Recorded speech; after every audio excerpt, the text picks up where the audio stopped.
it's evident that he cares. What do you care about? Welcome to the Rock Newman Show. It's the Rock Newman Show.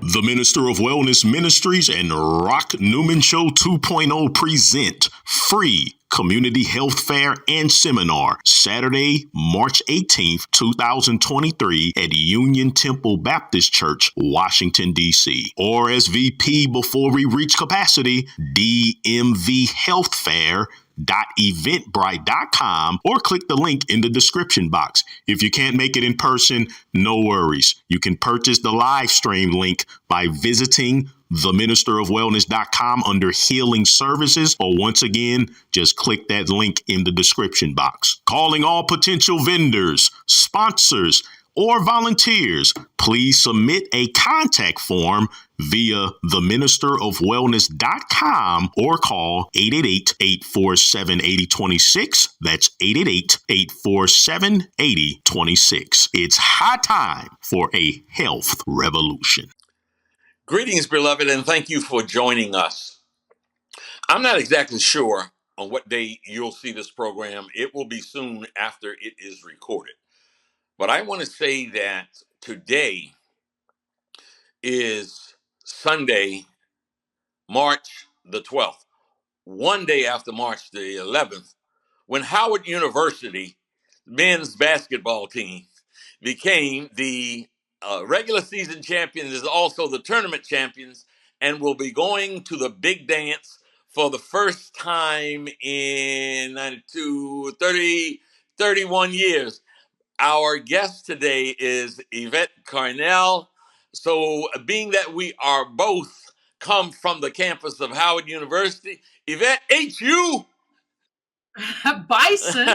So, hey, love it.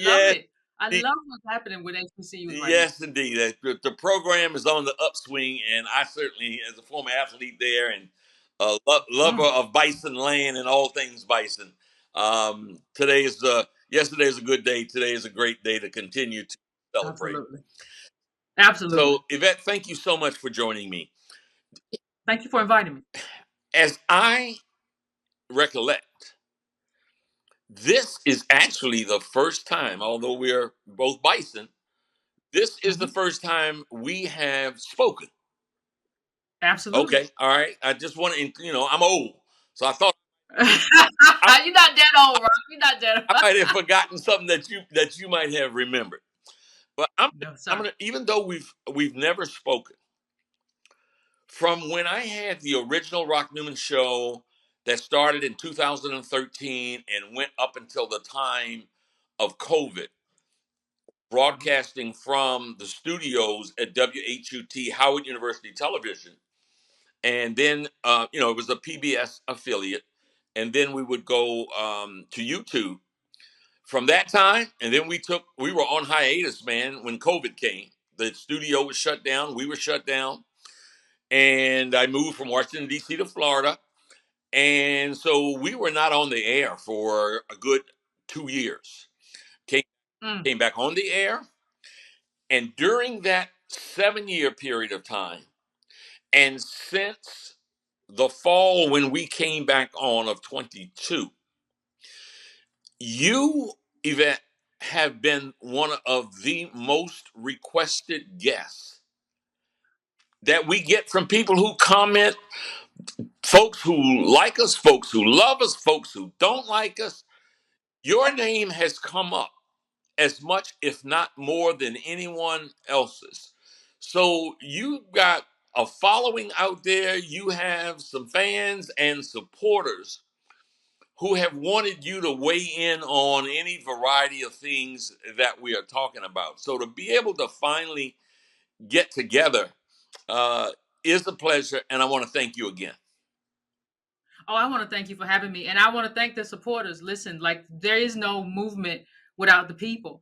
And I think, they find a home in the movement, and so they want to be heard. And so my voice is the voice through which they're heard. So I love them and I thank them all. Okay. I want to do something because I'm as a former athlete, my best coaches always talked about getting the fundamentals right. So Mm, I'm big on that. A lot of the guests I have, if I'm not talking about a subject that needs to really focus all of our time on the subject, I go into their background. I'm not necessarily going to do that with you now. Go into your personal background event, but what I want to do is most recently there were a deluge of comments, many of them critical after I had mm, Professor Ron Daniels on my show, and mm, he made certain comments about reparations and okay. and who should receive reparations. And so what I want to do in dealing with the subject of reparations today is to kind of, on the one hand, say go back to the beginning, but it's really not. But I'm talking about when John Conyers introduced Congressman John Conyers introduced H.R. 40, which, as I understand it, was the suggestion that we merely start to study the idea, the the the need, whether or not it's viable, reparations for African Americans who exist today. Now, I think Conyers did that with, it seems, without the delineations for who should get it. It was more whether or not black folks in America should get reparations. I know Okay. that you spent a good deal of your career on Capitol Hill with Hmm. various politicians.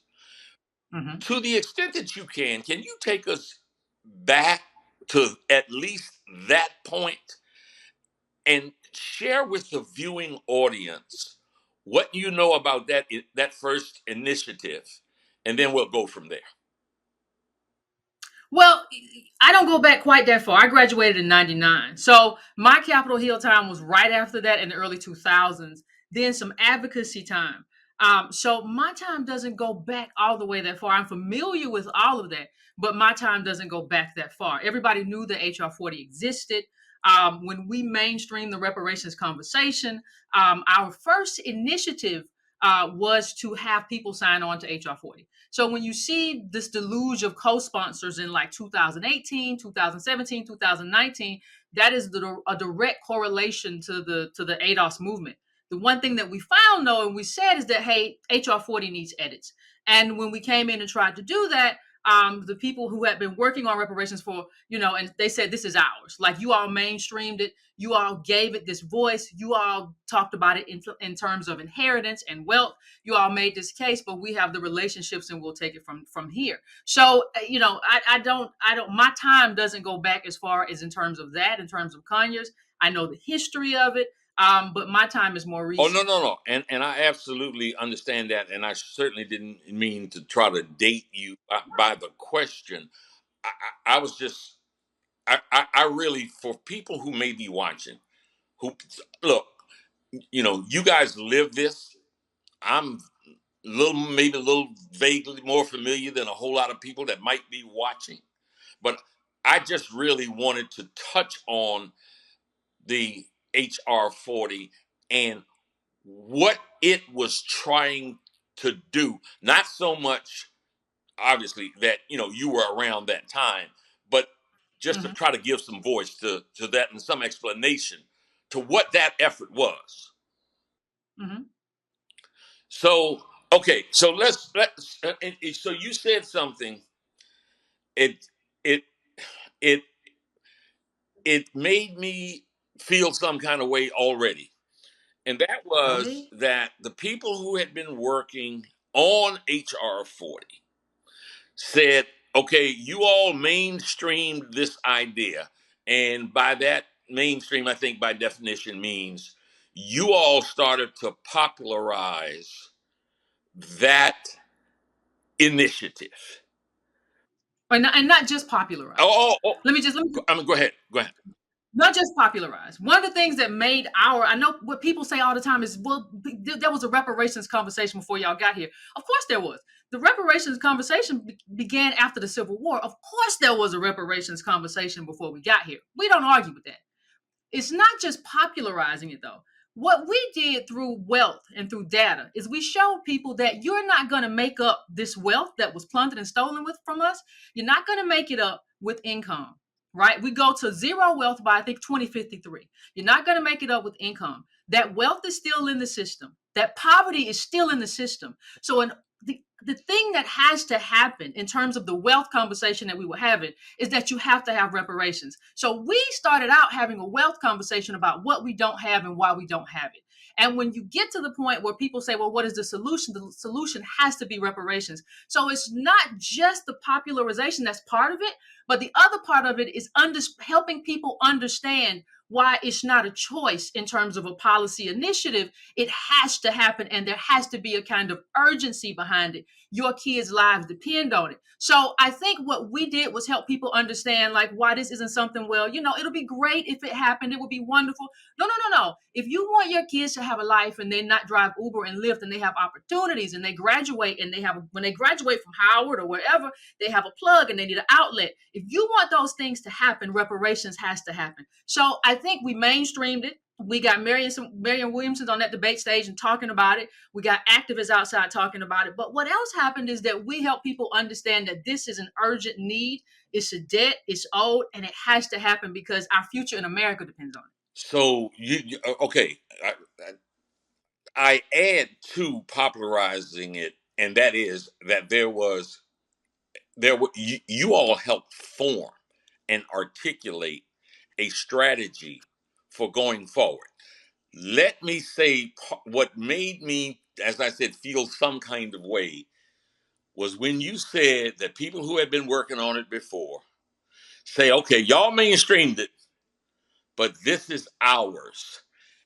Mm-hmm. And someone who grew up in the country in a family of 8 that some kind of way has inclusiveness in my DNA, hearing that comment that was made to you all who were mainstreaming it, working on it, promoting it, creating strategy, this is ours, that just makes me sick.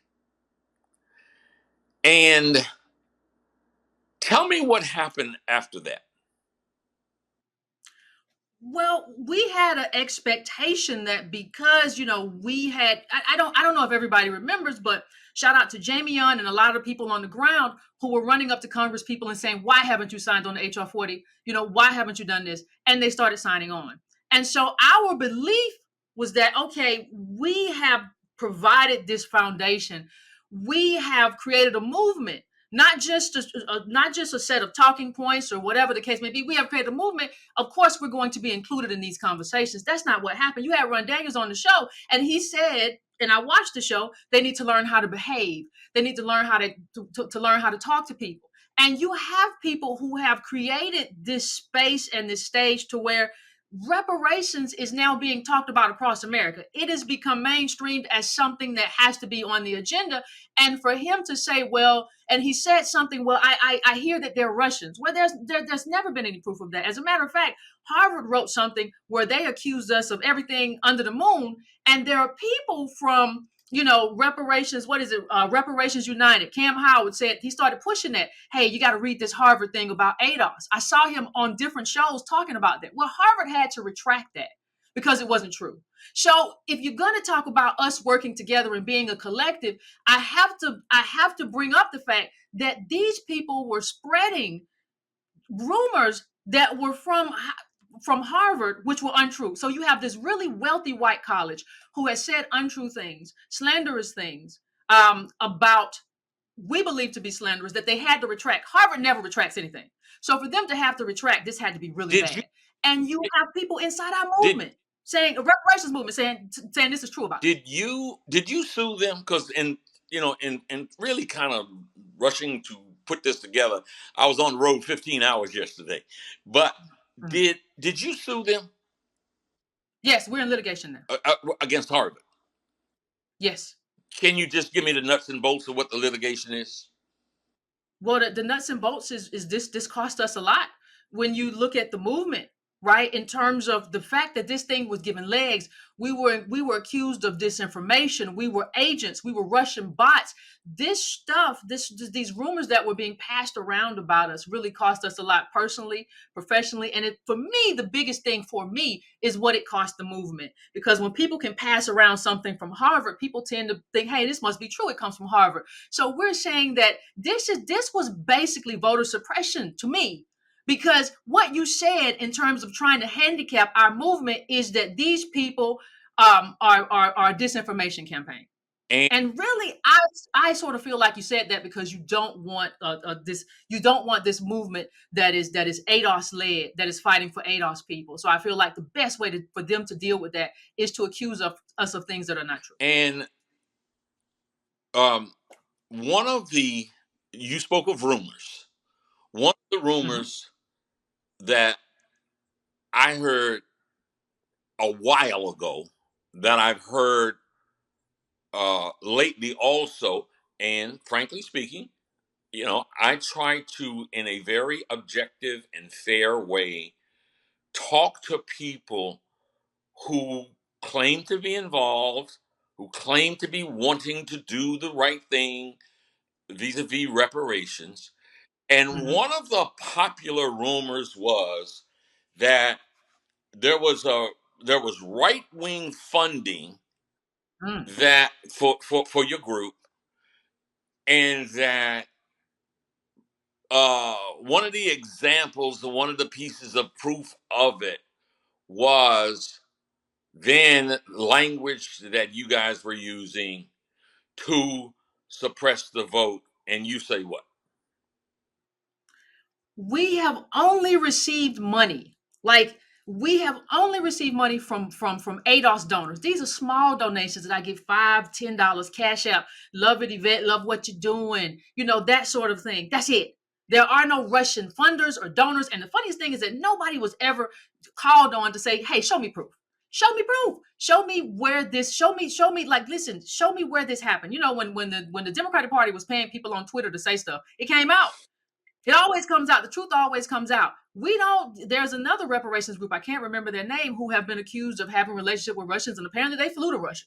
This stuff always comes out. We are led by our own people. And I have, as part of my belief in terms of movements, my belief is that you have to be led by the people. If not, you get co-opted, you get corrupted because somebody can buy you off. And I think that's actually happened to a lot of our movements. So I respect the NAACP, but when I look at where their money comes from, I see why they don't say certain things. So I would never ever put myself in a position where I can be corrupted and not be a voice for my people. That would never happen. So that rumor never had any legs. It was never true. And I just kind of wonder sometimes, where did that come from? And why did so many people, especially people who are supposed to be on my side here, why did they run with it and believe it? There was another part to your question too. I didn't. I must have. I think I forgot. I might have forgot to, because what you just said there led me to another point of inquiry. So the brother you saw on the screen before we got on here, Avis J. Savista, he's just an incredible researcher, producer. There would be no Rock Newman Show or Rock Newman Show Mm. 2.0 if it were not for Avis J. Savista. He is my brother, and he is my partner. And part of what he was sharing with me was that it seemed as if you all put your shoulders to the wheel and were attempting to help Byron Allen in his pursuit. I don't know whether it was of the lawsuit or his overall goal of getting more advertising dollars, getting broader TV, getting more stations, or whatever it was. And Mm. from his just being in tune, that there were efforts that came from your camp and others that you were involved with that seemed to help Byron. And Mm-hmm. it appears as if Byron, was able to spike the football. He scored a touchdown here. Mm. And my question is, are you still involved? If you are, what are you doing? And if you're not, what happened? First of all, I've never gotten a dime from Byron. So let me I just like to tell the truth early to get all that Mhm. out. What Byron, the thing that the case that Byron was working on, though, that he took to the Supreme Court, was about it was an anti discrimination case. It was Civil Rights Act, I think 1866. So what happened was there was this little but for clause, but for race, right? And that but for was important because it was whether or not you were going to have a narrow window in terms of racial discrimination, or whether I can say racial discrimination is a part of this, and so I win this anti-discrimination lawsuit, or you have to prove it. You have to have a smoking gun. And I said this lawsuit is important. Me, myself, and Antonio Moore. This lawsuit is important because I would like my people to be able to sue. I would like that window of opportunity to be open for us. I would like for people to have the opportunity that we've been promised in this country. So for me and for us and for everybody who worked on that lawsuit and helped with that lawsuit and showed up to the Supreme Court, it was about the lawsuit. It was never about the individual. It was never about Byron Allen. It was like, can we support this case? Because I believe and we believe this case is good for us. You know, I I would love to see media people, whether it be Byron. I'm not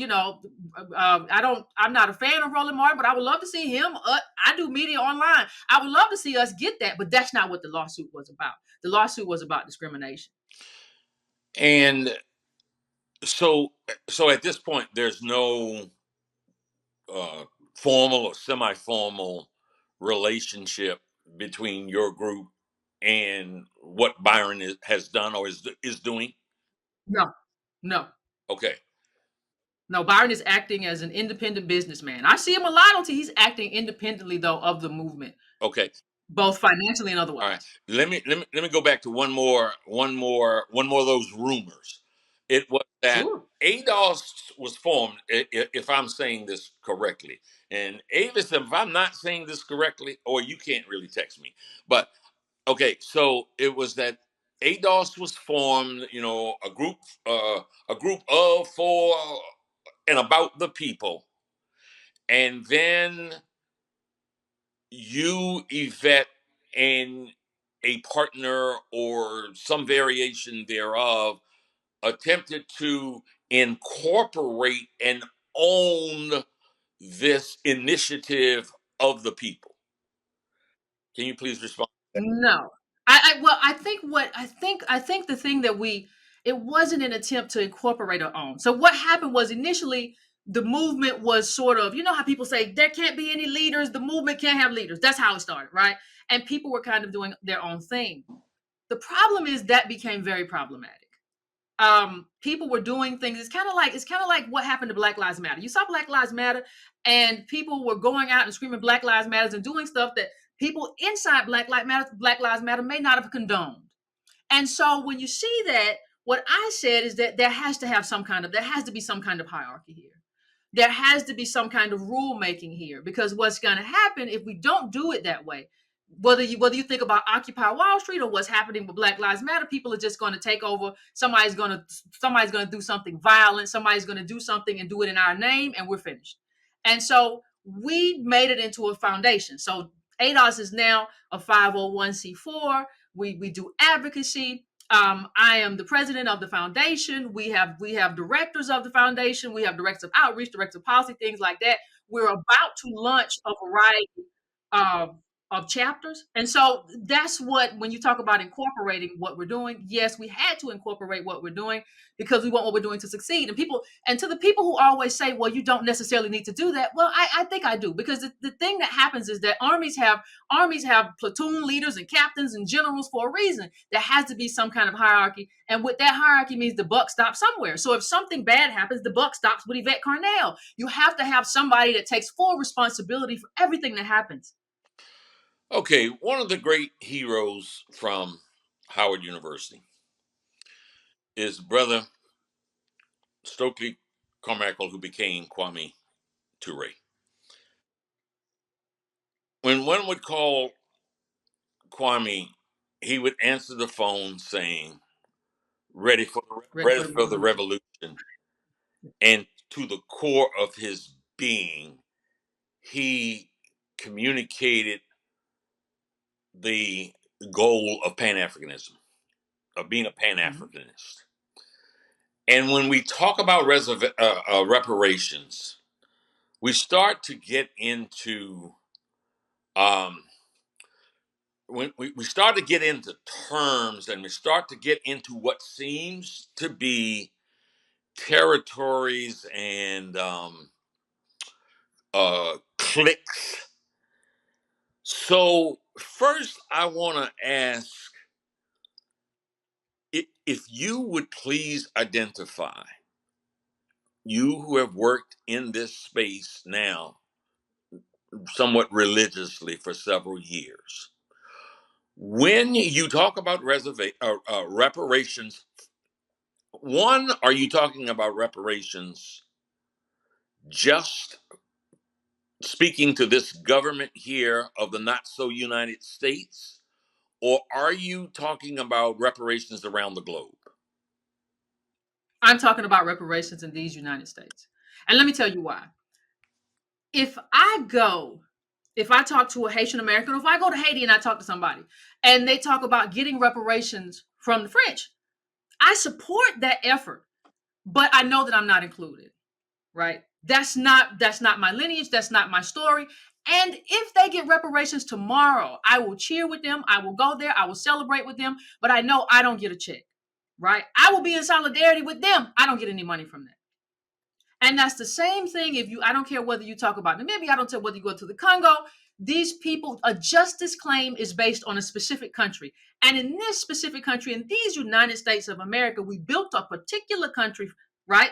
From the foundation, there would be no America without slavery. You know, we were once worth all the railroads, we were worth more than all the corporations. What that lets you know when you talk about how much slavery was worth is that there is no America without us. So we have a specific debt in this country, right? That doesn't include other people. You have to have an ancestor that ties back to slavery.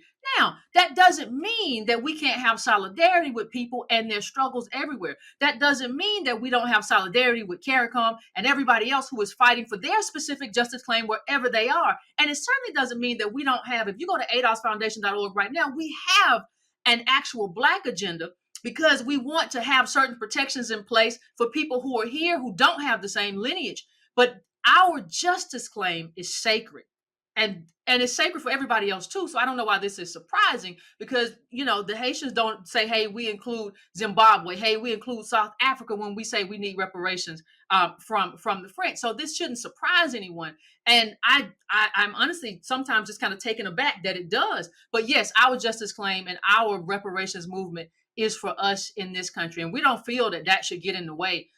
As a matter of fact, I feel the fight in this country has inspired other people in other countries to fight for their justice claim as well. I should have something at my fingertips, knowing that I was going to do this interview, but I don't.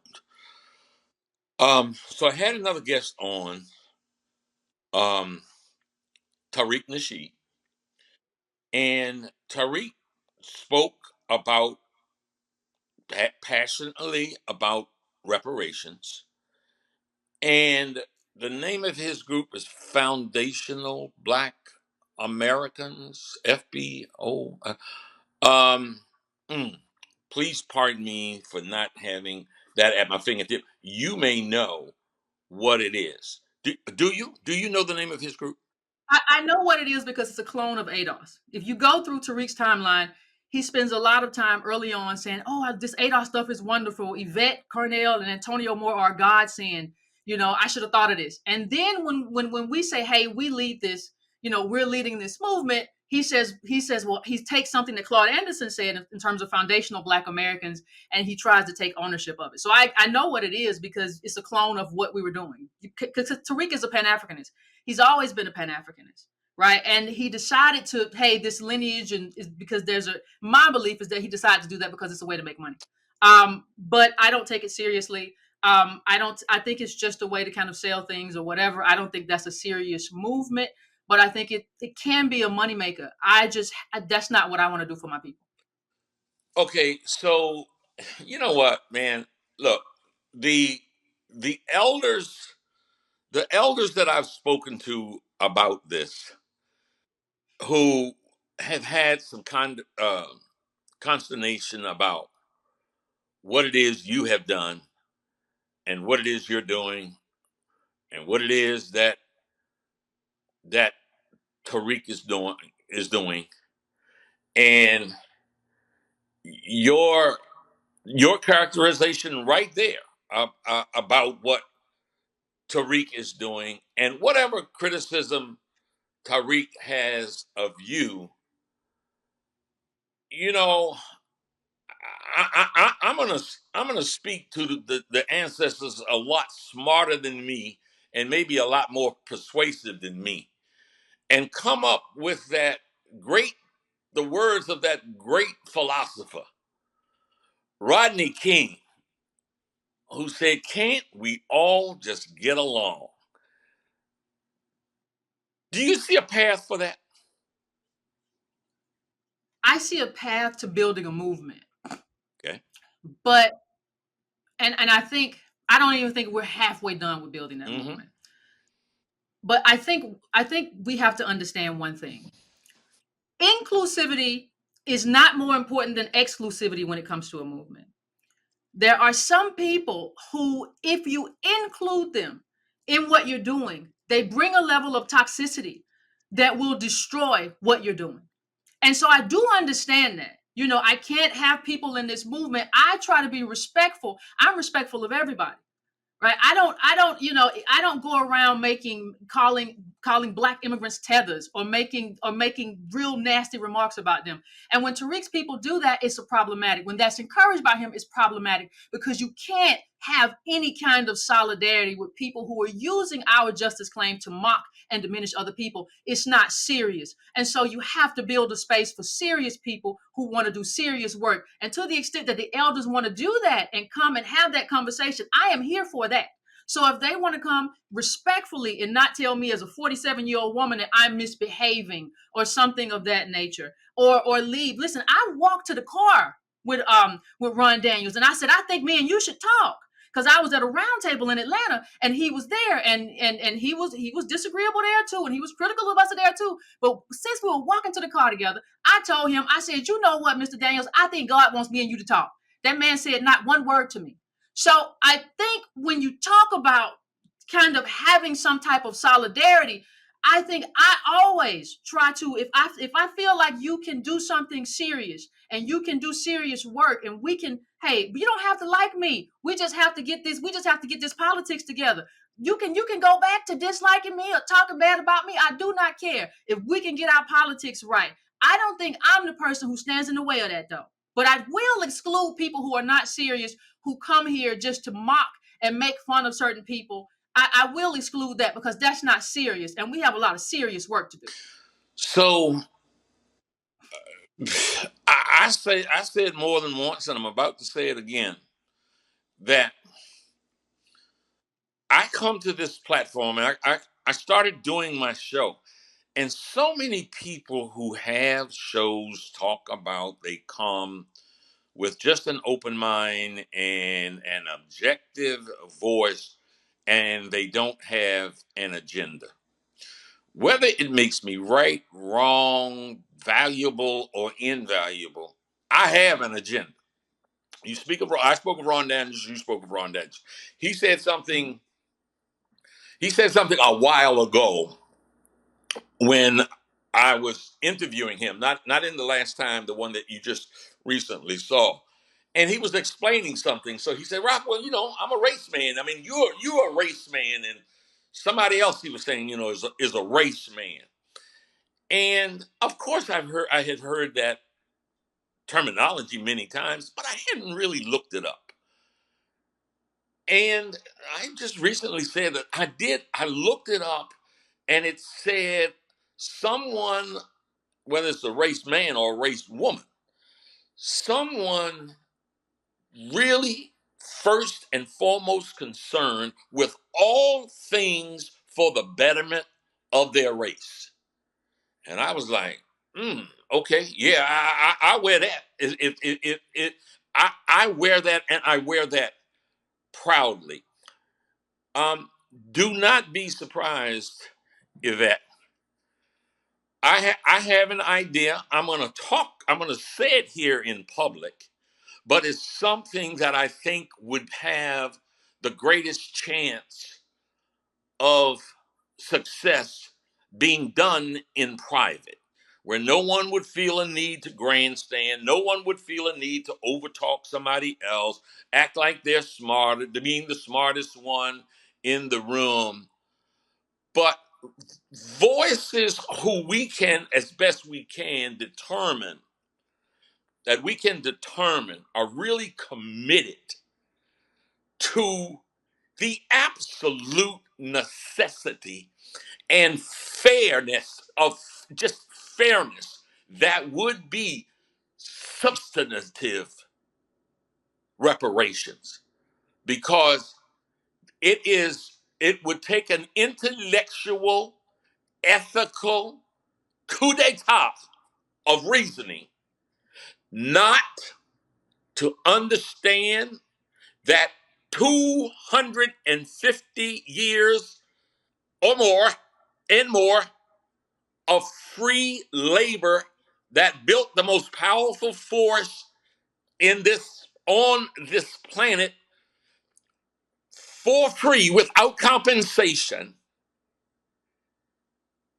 that reparations would be the right, reasonable, and fair thing to achieve.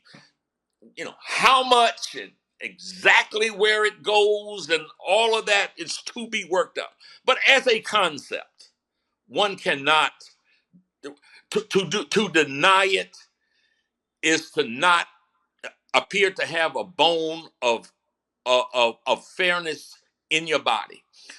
So when I said I'm going to say public what I hope that perhaps we can do in private is to come together with the best minds and the best effort and the best strategy to continue this battle to get reparations.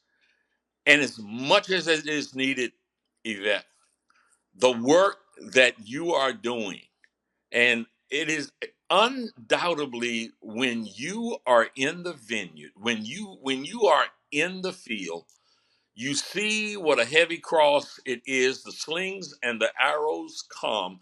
It's easy for people to talk, to criticize, to pontificate, but you're doing the work. You're doing the work, and I think that I don't have any hesitations to say, I think you're to be applauded for the work that you're Thank you. doing. Don't get weary. Don't get weary, sister.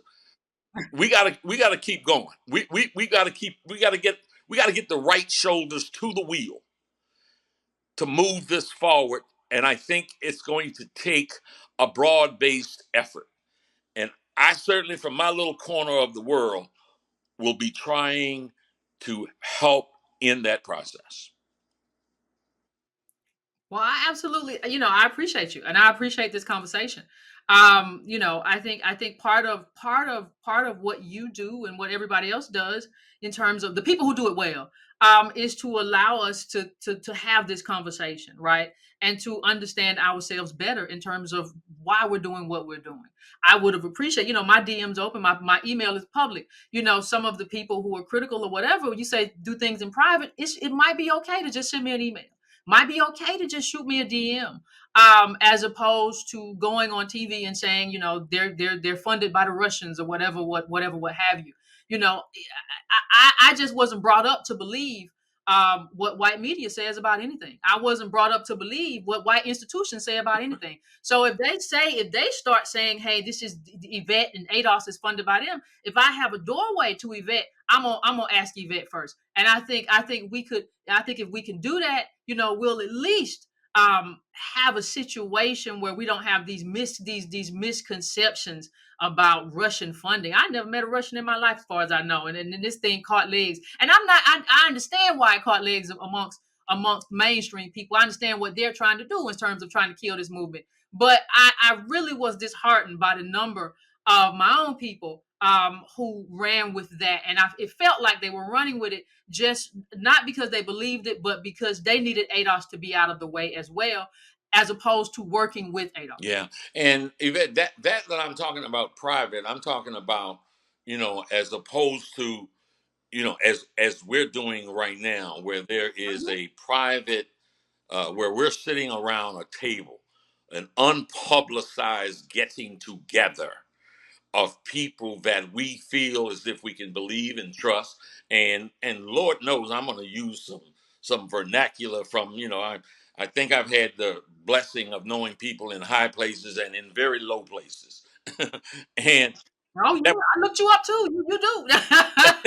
that we can, and those people that would come in that room privately, a private room, they'd be scrubbed Mhm. down. They'd be scrubbed down for what they've done, what they've said, so that we know that we're dealing with some people, that don't have a backdoor channel to tell what kind of business we're talking in a private room with family, to others, as we best strategize, what to do and how to do it. In the meantime, sister, uh, Thank you. you know, power to the people and power to you, and keep Absolutely. on fighting the fight. And I look forward to us continuing to engage, to really let folks know what is going on in this struggle, because obviously Mm. it continues to get a groundswell of support. And one of the ways I can tell is by the number of people who have asked for you to be on, who have given their opinion, pro, con, for example. When we talk about, you talked about Ron Daniels and some things that you all disagreed with him. Um, I see that groundswell and am just hopeful that it can be captured, and that groundswell can propel us forward to what it is that you've now been fighting for quite some time. So, sister, thank you for joining us. Well, thank you. I want to thank you for having me, and I just want to do a little pitch at the end. Like, listen, we can have this conversation internally too, because our foundation is launching nationwide chapters in the next couple months, and we can have this conversation internally and externally. We can have it in private, and when we go out in public and we do the work, we can have it in public too. I show up and I go outside. So let's do both inside and Okay, outside for your people and the people. let me give you the opportunity for those who are not necessarily familiar with how to reach you, how to communicate, how to send a donation. Is there a website platform? What might it be? Sure. Like right now, what we're doing right now at the OMB is we're trying to disaggregate, right? So we're trying to make American descendants of slavery its own ethnicity. So A.D.O.S, we have a whole claim the name campaign, adosfoundation.org/claim the name. You can join for trainings. We trained 1,000 people last month, and in February, and we hope to train more than that this month. And so you can join one of the trainings. I'm at all the trainings. You can join one of the trainings. Also, you can go to joinados.com. Just joinados.com and sign up. When we release how we're going to roll out all the chapters and which chapters we light up first, we're going to use that newsletter. We're going to use that to decide that, right? So those are ways. If you want to look at our agenda, because I agree with you that we have to have an agenda, right? I agree with you. So if you go to adosfoundation.org, we have our agenda up there. What we're working for, what we're fighting for. So I appreciate the opportunity to dialogue. Very much. I'm glad you were able to do this, and I look forward to doing it more. Absolutely. Thank you, sir. Folks, that wraps us for today. Okay, something that I just don't do enough of. I keep getting coached up, as they say. Subscribe, like the Rock Newman Show 2.0, and we will continue to try to bring you programming that makes a difference. God bless, and we'll see you the next time.